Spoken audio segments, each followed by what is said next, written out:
नमस्कार, राजधानी एक्सप्रेस देख रहे हैं आप। आपके साथ मैं हूं मोनिका सिंह।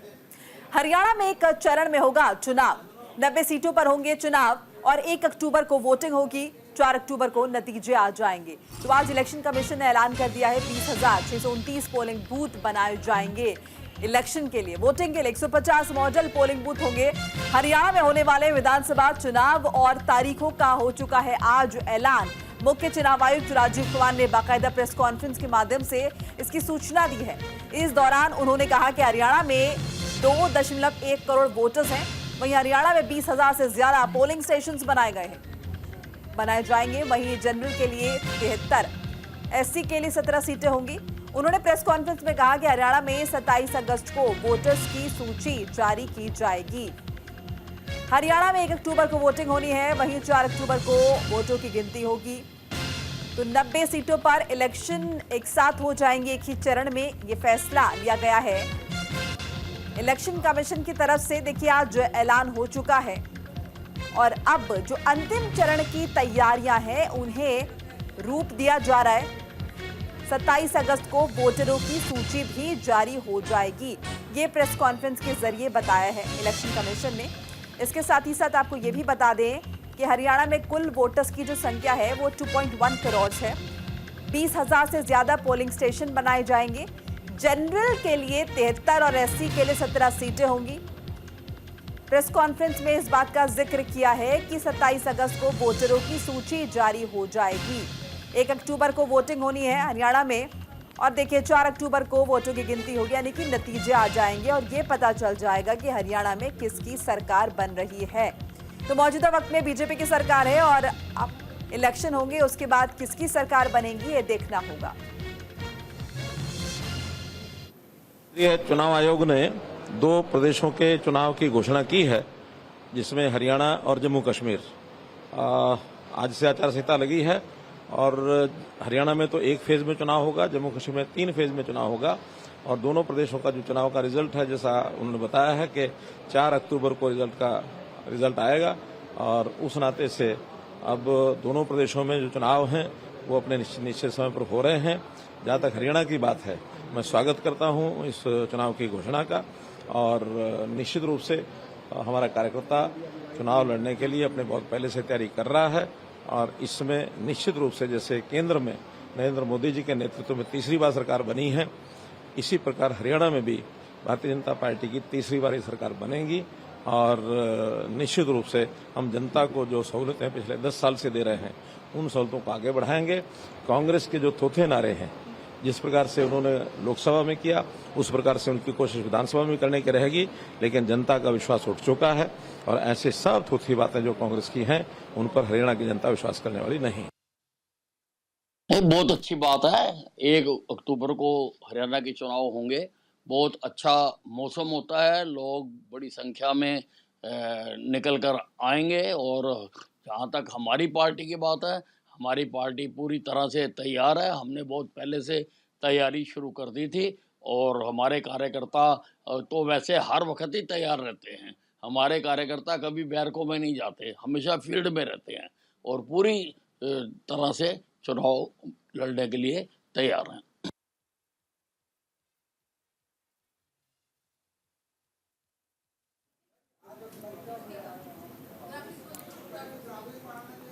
तो देखिए, इलेक्शन कमीशन ने आज ऐलान कर दिया है हरियाणा में विधानसभा चुनाव होने हैं इस साल और चुनाव की तारीख का ऐलान कर दिया है। देखिए, 90 सीटों पर इलेक्शन होने हैं। कुल 90 सीटें विधानसभा की हरियाणा में, जिसके लिए आज ऐलान हो गया है चुनाव आयुक्त की तरफ से। राजीव कुमार ने बाकायदा प्रेस कॉन्फ्रेंस की और ये बताया गया है कि एक ही चरण में एक साथ 90 सीटों पर चुनाव जो है वो संपन्न हो जाएंगे। 90 सीटों पर एक ही चरण में मतदान होंगे। 1 अक्टूबर को इलेक्शन होंगे, वोटिंग होंगे। हरियाणा की जनता बाहर निकलेगी और अपनी पसंद की पार्टी को चुनेगी और ये तय करेगी कि हरियाणा में किस पार्टी की सरकार होगी। देखिए, 4 अक्टूबर को इसके बाद नतीजे आ जाएंगे। 4 अक्टूबर को जो है सुबह से काउंटिंग होगी और उसके बाद धीरे धीरे तस्वीर साफ हो जाएगी कि हरियाणा में सत्ता पर कौन काबिज होगा, मुख्यमंत्री कौन होगा। देखिए, पोलिंग बूथ का अगर जिक्र कर ले तो 20,629 पोलिंग बूथ जो है वो बनाए जाएंगे हरियाणा में। ये जानकारी भी साझा की है आज चुनाव आयुक्त ने, जब बाकायदा प्रेस कॉन्फ्रेंस की है। 150 मॉडल पोलिंग बूथ हरियाणा में तैयार किए जाएंगे। अंतिम चरण में अब तैयारियां होनी है, चूंकि अब ये साफ हो चुका है कि इलेक्शन आखिर होने कब है। और देखिए, इस बीच ये बता दें कि 12 सितंबर तक नामांकन दाखिल किए जाएंगे। जिसको चुनावी मैदान में उतरना है उसके लिए नॉमिनेशन जो फाइल किए जाएंगे 12 सितंबर वो आखिरी तारीख है। 13 सितंबर को नामांकन पत्र जो दाखिल होंगे उनकी जांच की जाएगी चुनाव आयोग द्वारा। तो यह डिटेल भी आपके साथ हम साझा करें, जिसका आज ऐलान हुआ है। 16 सितंबर तक नाम वापस लिए जा सकते हैं, यानी कि जिसने नॉमिनेशन फाइल किया है अगर वो चाहते हैं कि अपना नाम वापस ले तो उसकी भी मियाद बताई गई है। 16 सितंबर वो तारीख है जब आप नाम वापस ले सकते हैं अगर नॉमिनेशन फाइल कर दिया है। कुल वोटर्स कितने हरियाणा में? 2.1 करोड़ जो वोटर्स हैं, जो कि ये तय करेंगे कि हरियाणा में किसकी सत्ता होगी, किसकी सरकार होगी। अगर हम पुरुष मतदाताओं का जिक्र करें तो 1 करोड़ से ज्यादा पुरुष मतदाता हैं जो वोटिंग में हिस्सा लेंगे। इसके अलावा महिला वोटर्स कितनी हैं?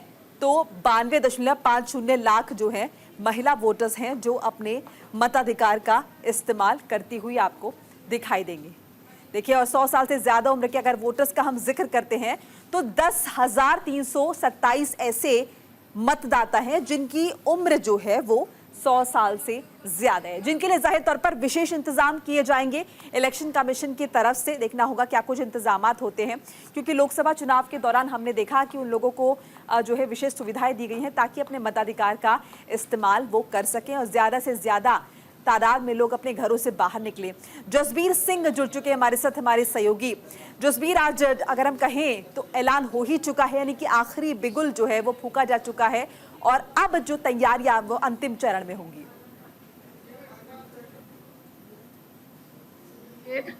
इलेक्शन वो डिक्लेयर हो चुके हैं।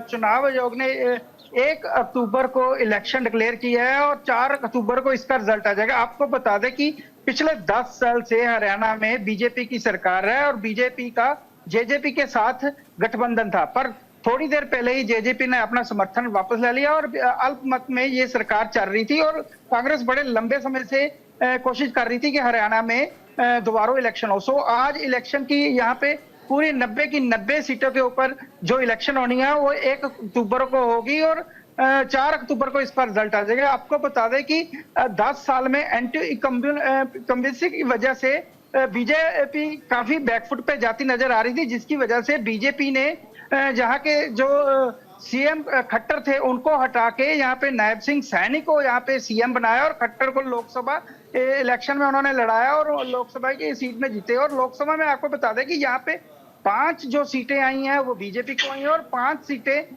जो आई हैं कांग्रेस को आई हैं। सो कहीं ना कहीं हरियाणा में अब जो इलेक्शन देखने को मिल रहा है वो 50-50 देखने को मिल रहा है और इस समय चौतरफा यहाँ पे ये मुकाबला देखने को मिल रहा है, क्योंकि इस बार जो हरियाणा में आम आदमी पार्टी भी अपना जोर दिखा रही है और इनेलो भी यहाँ पे जोर दिखा रही है और कहीं ना कहीं जेजेपी का भी यहाँ पे काफी जोर दिखता नजर आ रहा है और थोड़ी देर में पता चलेगा कि कौन किसके साथ इलेक्शन लड़ेगा, क्योंकि इंडिया गठबंधन में जो आम आदमी पार्टी थी वो कांग्रेस के साथ लड़ रही थी, पर यहाँ पे उन्होंने डिक्लेयर किया है कि हम इलेक्शन 90 की 90 सीटों पे हम अकेले लड़ेंगे। बिल्कुल जसबीर, जिस एंटी इनकम्बेंसी का आप जिक्र कर रहे हैं, जिसके बाद ये भारतीय जनता पार्टी ने फैसला लिया कि मुख्यमंत्री बदला जाए, हरियाणा में हुआ भी, सीएम सैनी को मौका मिला, तो आपको लगता है कि भारतीय जनता पार्टी के इस फैसले के बाद अब जब इलेक्शन होगा, सीएम सैनी के नेतृत्व में चुनाव लड़ा जाएगा, तो उस एंटी इनकम्बेंसी से भारतीय जनता पार्टी पार पा लेगी? बिल्कुल मोनिका, आपको बता दें कि अभी थोड़ी देर पहले ही 2-4 दिन पहले ही अमित शाह यहाँ पे हरियाणा में पहुंचे थे और उन्होंने ये डिक्लेयर किया है कि ये वाली इलेक्शन नायब सिंह सैनी के नेतृत्व में लड़ी जाएगी, क्योंकि इससे पहले 10 साल जो खट्टर यहाँ पे सीएम थे एंड बिल्कुल जब लोकसभा के इलेक्शन थे तब उनको यहाँ सीएम पद से इस्तीफा देना पड़ा और उसके बाद उन्होंने लोकसभा की इलेक्शन लड़ी और हालांकि वो केंद्रीय सरकार में मंत्री बने। पर अगर हम बात करें हरियाणा की तो नायब सिंह सैनी की अगुवाई में ये इलेक्शन लड़ा जाएगा और थोड़े दिन में ये बड़ी तेजी के साथ उन्होंने रैलियां की, कई उन्होंने उद्घाटन किए। सो कहीं ना कहीं बीजेपी ने अपनी कमर पहले से कस रखी थी और यहाँ पे वो हरियाणा को यहाँ वो ढीला नहीं छोड़ सकती और उनका कहना है कि इस बार इलेक्शन हम जरूर जीतेंगे। चलिए, शुक्रिया जसबीर सिंह आपका तमाम जानकारी और बातचीत के लिए। बहरहाल सीएम सैनी ने प्रेस कॉन्फ्रेंस की है, अटल बिहारी वाजपेयी को नमन किया है। विपक्ष पर भड़के हुए दिखाई दिए मुख्यमंत्री नायब सिंह सैनी। 5 लाख से ज्यादा किसानों के खाते में बोनस जारी। दूध उत्पादकों के लिए घोषणा भी की है। हरियाणा के मुख्यमंत्री नायब सिंह सैनी ने बड़ा दावा किया है। मुख्यमंत्री सैनी ने कहा कि कांग्रेस बीजेपी के लिए कोई चुनौती है ही नहीं। साथ ही कहा कि आज प्रदेश की जागरूक जनता को बताने का काम किया है कि हमारी सरकार ने कितने काम किए हैं। कानून व्यवस्था को लेकर हम कोई समझौता नहीं करते, चाहे वो कितना भी बड़ा व्यक्ति सामने क्यों ना हो। वहीं मुख्यमंत्री सैनी ने चंडीगढ़ में भारत रत्न पूर्व प्रधानमंत्री अटल बिहारी वाजपेयी की पुण्यतिथि पर नमन किया उन्हें। मुख्यमंत्री नायब सिंह सैनी ने विपक्ष पर निशाना साधते हुए कहा कि कांग्रेस राजनीतिक लाभ लेने के लिए हमारी सरकार के प्रति भ्रामक और झूठे आरोप लगा रही है। साथ ही मुख्यमंत्री सैनी ने कहा कि 5,20,000 किसानों के खातों में 525 करोड़ की किश्त जारी की गई है। 1 से 2 दिनों में पैसे किसानों के खाते में पहुंच जाएंगे। जिस भी किसान का रजिस्ट्रेशन पोर्टल पर होगा उनके खातों में 2,000 प्रति एकड़ पहुंचाने का काम हमारी सरकार द्वारा किया जाएगा। तो देखिए, मुख्यमंत्री नायब सिंह सैनी ने किसानों के खातों में बोनस पहुंचा दिया है और इसके साथ ही साथ अपनी सरकार की उपलब्धियां उन्होंने गिनाई है। ये बताया कि उनकी सरकार कितना काम कर रही है और ये भी बड़ा दावा उन्होंने कर दिया कि कांग्रेस तो उनके लिए कोई बड़ी चुनौती है ही नहीं आने वाले विधानसभा चुनाव में। तो कांग्रेस पर बरसे भी और साथ ही साथ ये बड़ा दावा भी कर दिया कि भारतीय जनता पार्टी का कद मौजूदा वक्त में कितना ज्यादा मजबूत है हरियाणा में।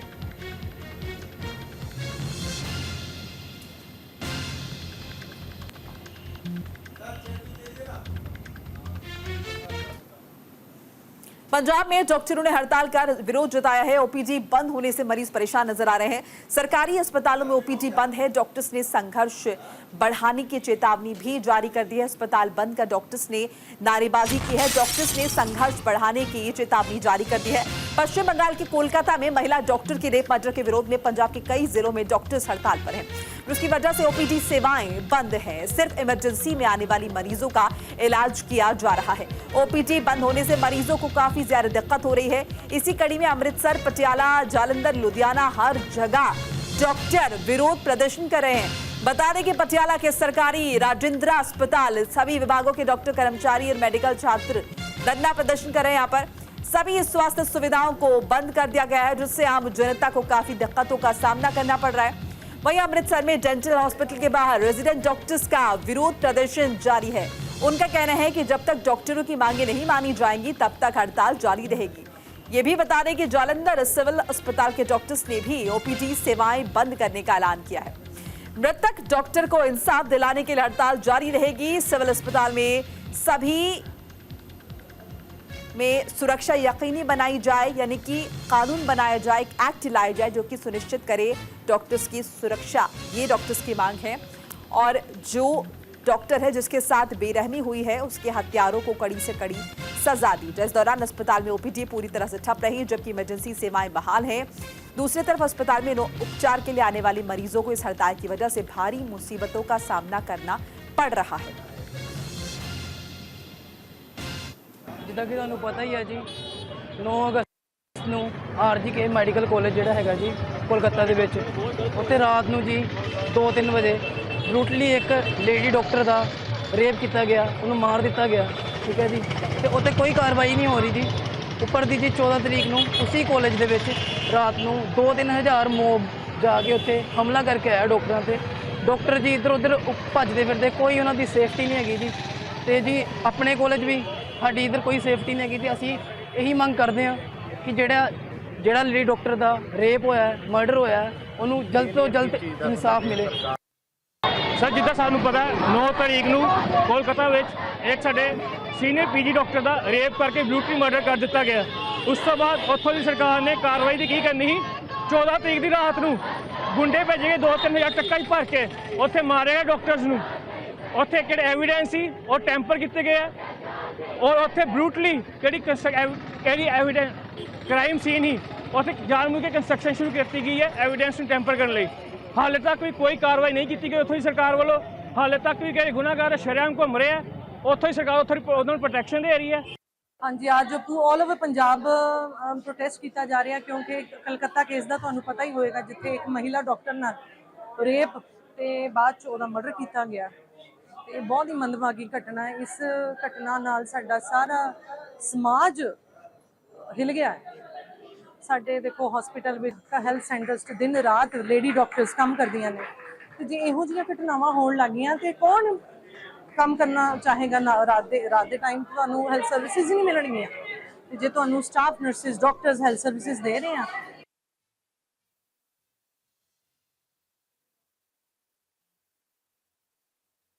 ਜਿਵੇਂ ਕਿ ਆਪ ਸਭ ਨੂੰ ਪਤਾ ਹੀ ਹੋਵੇਗਾ ਕਿ 9 ਅਗਸਤ ਦੀ ਰਾਤ ਨੂੰ ਜਾਂ ਤੁਸੀਂ ਤੜਕਾ ਕਹਿ ਸਕਦੇ ਆ 3 ਤੋਂ 6 ਵਜੇ ਦੇ ਵਿੱਚ ਵੈਸਟ ਬੰਗਾਲ ਇੱਕ ਡਾਕਟਰ ਦਾ ਰੇਪ ਹੋ ਜਾਂਦਾ, ਉਹਦਾ ਗਰੂਸਮ ਮਰਡਰ ਹੋ ਜਾਂਦਾ ਹੈ ਤੇ ਉਹਦੇ ਜਦੋਂ ਉੱਥੋਂ ਦੇ ਡਾਕਟਰਸ ਪ੍ਰੋਟੈਸਟ ਕਰਦੇ ਆ ਉੱਥੇ ਹੂਲੀਗਨਿਜ਼ਮ ਬੜੀ ਵੈਂਡਲਾਈਜੇਸ਼ਨ ਹੁੰਦੀ ਹੈ। ਸੋ ਉਹਦੇ ਇਨਸੋਲੀਡੈਰਿਟੀ ਵਿਦ them ਅਸੀਂ ਇਹ ਪ੍ਰੋਟੈਸਟ ਕਰ ਰਹੇ ਹਾਂ।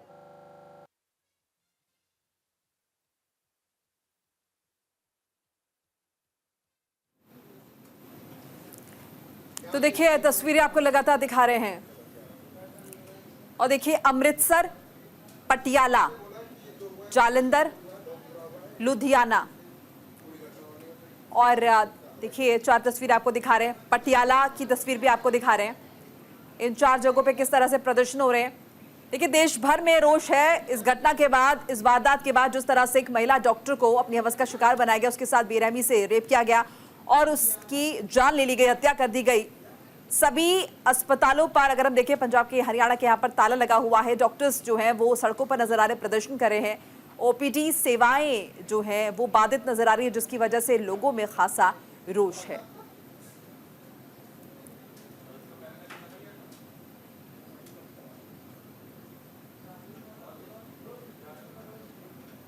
बंगाल में डॉक्टर की निर्मम रेप मर्डर केस को लेकर चंडीगढ़ में सरकारी अस्पताल के सभी विभागों के डॉक्टर, कर्मचारी, मेडिकल छात्रों ने धरना प्रदर्शन किया।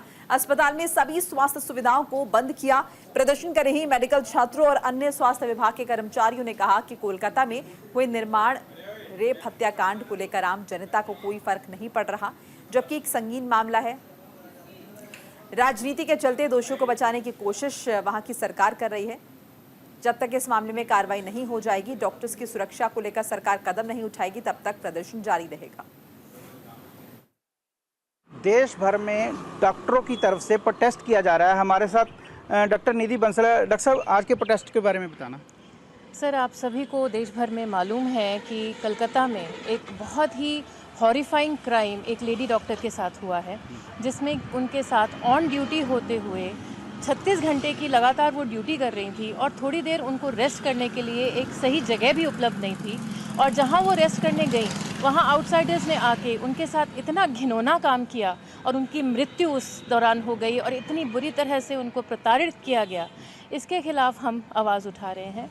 हम ये कहते हैं कि ऐसा किसी भी बच्ची के साथ कहीं भी ना हो, और जब वो अपने ही कैंपस में है, ऐसा भी नहीं है कि वो सड़कों को घूम रही है रात को 3 बजे, वो अपने ही कैंपस में जहां उसको सबसे ज़्यादा सेफ होना चाहिए, जहां पे अपने ही ड्यूटी रूम में जहां उसके लिए सोने की सुरक्षित जगह होनी चाहिए, वहीं अगर उसके साथ बाहर वाले आकर के इतना घिनौना काम कर रहे हैं तो बेटी कहाँ सेफ है, ये बताएं। डॉक्टर साहब, कौन कौन सी जथेबंदी आपके साथ है? सर, आज जो हमारी कॉल थी बंद की, वो थी जूनियर डॉक्टर्स एसोसिएशन जेडीए और पीसीएमएस डॉक्टर्स एसोसिएशन की, जिनके साथ आईएमए पटियाला ने पूरा सौहार्द बढ़ता है, उनके साथ हमने ज्वाइन इन किया है। आज हमने सारी ओपीडी सर्विसेज और सारी नॉन एसेंशियल सर्विसेज बंद की हैं। इमरजेंसी और कैजुअलिटी फ़िलहाल चल रही है। कल पूरे नेशन वाइड, पूरे इंडिया भर में जो इंडियन मेडिकल एसोसिएशन है उसकी बंद कॉल है, जिसमें अगेन सारी कैजुअलिटी और इमरजेंसी सर्विसेज तो हम जारी रखेंगे, क्योंकि हम ह्यूमंस हैं, हम किसी और को मरने नहीं दे सकते, ठीक है। लेकिन हाँ, हमने अपना रोष प्रदर्शन करना है। हम कहते हैं कि हमारे साथ गलत ना हो, हमारी बच्चियाँ सेफ़ हों, बच्चियों को एक ड्यूटी रूम तो एटलीस्ट मुहैया करवाए हर कॉलेज का, हर इंस्टीट्यूशन का, प्रिंसिपल, डीन, सुपरिटेंडेंट इतना तो देखें कि बच्चियाँ सेफ़ हैं।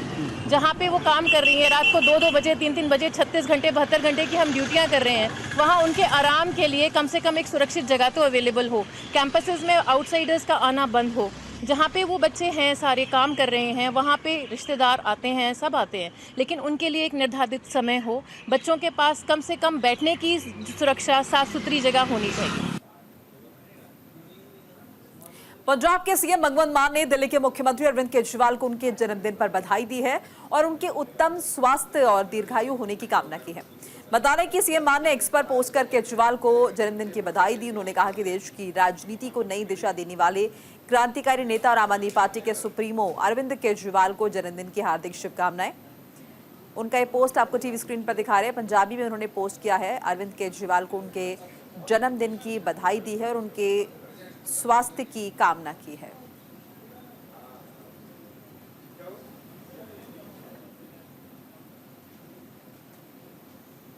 मुख्यमंत्री सुखविंदर सिंह सुक्खू ने हमीरपुर के दोसड़का स्थित पुलिस ग्राउंड में राज्य स्तरीय संपत्ति अधिकार प्रमाण पत्र वितरण और स्वामित्व योजना जन समर्पण योजना समारोह की अध्यक्षता की। साथ ही सीएम सुक्खू ने मार्च पास्ट की सलामी ली। वहीं मुख्यमंत्री ने विभागीय प्रदर्शनियों का भी अवलोकन किया है। साथ ही मुख्यमंत्री सुखविंदर सिंह सुक्खू ने लाभार्थियों को स्वामित्व कार्ड भी वितरित किए। बता दें कि मुख्यमंत्री सुक्खू ने राज्य कर और आबकारी विभाग की कॉलोनी और टाउन भराड़ी नंदन प्लासी सड़क का भी शिलान्यास किया। साथ ही मुख्यमंत्री सुक्खू ने कहा कि प्रदेश की अर्थव्यवस्था को ठीक करने की जरूरत है और जिम्मेदारियों का निर्वहन करते हुए जनहित में काम करना है। सीएम ने कहा कि ग्रामीण अर्थव्यवस्था को मजबूत करने के लिए प्रदेश सरकार ने प्राकृतिक खेती को बढ़ावा दिया है और 70% ग्रामीण क्षेत्रों के लोगों के लिए बेहतर काम किया जाए, इसके लिए सरकार लगातार प्रयासरत है।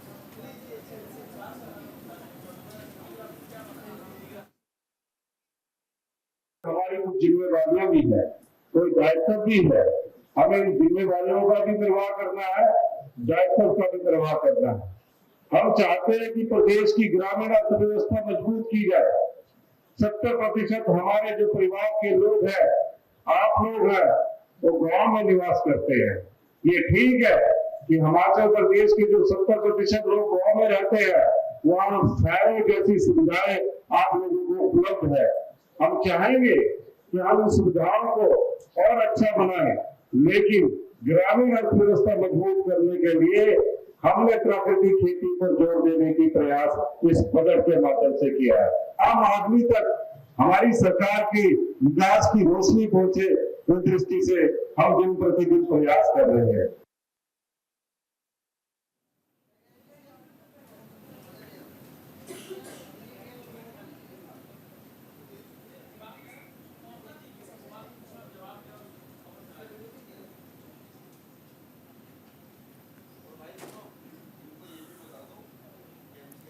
और इसी खबर पर ज्यादा जानकारी के लिए हमारे साथ जुड़ चुकी है हमारी सहयोगी मीनाक्षी। मीनाक्षी, कार्यक्रम के विषय में बताइए। यहाँ पे पहुंचे हैं सुखविंदर सुक्खू और क्या कुछ हुआ है कार्यक्रम में, क्या इसके मायने रहे, इस बाबत भी बताइए। जी, यदि हिमाचल प्रदेश के मुख्यमंत्री सुखविंदर सिंह सुक्खू की बात की जाए तो 5 दिवसीय दौरे को लेकर जो है हमीरपुर व आसपास के जिलों में जो है पहुंचे हैं और यहाँ पर जो है वे कई जो है योजनाओं का भी शुभारंभ कर रहे हैं, जिनका लाभ जो है आने वाले समय में क्षेत्र के जो लोग हैं उनको मिल सकता है। और इसी के साथ जो है आज उन्होंने एक बहुत बड़ी योजना जो है वो भी यहाँ से जो है उसकी शुरुआत कर दी गई है। इसका जो उद्देश्य है वो जो है ग्रामीण क्षेत्र को मजबूत करना है और यहाँ के लोगों को जो है जो संपत्ति का अधिकार है वो उन्हें देना है। जो ये डिजिटल संपत्ति कार्ड जो है आज उनके द्वारा यहाँ से जो है शुरू कर दिया गया है। इसमें जो है जो मालिक होगा वो उनके नाम से जो है ये कार्ड चलेगा और उस उनकी जो संपत्ति होगी वो संपत्ति का पूरा ब्यौरा जो है इस पे रहेगा। उनकी संपत्ति किस तरह की है और कहाँ पर है, उसकी एलिवेशन क्या है, उसका आकार क्या है, इस तरह की जो है इस कार्ड के अंदर जो है पूरी जानकारी रहेगी। यह एक बेहतरीन पहल है जो ग्रामीण क्षेत्र के लोगों के लिए आने वाले समय में जो है सार्थक सिद्ध होने वाली है। इसके साथ साथ जो है उन्होंने वहाँ पर अन्य जो सड़क है और ईटीओ का जो है ऑफिस है वो भी वहाँ पे जो है उन्होंने उसका भी शिलान्यास किया है। चलिए, शुक्रिया मीनाक्षी तमाम बातचीत जानकारी के लिए आपका। और इसी के साथ ही इस बुलेटिन में फिलहाल इतना ही। नमस्कार।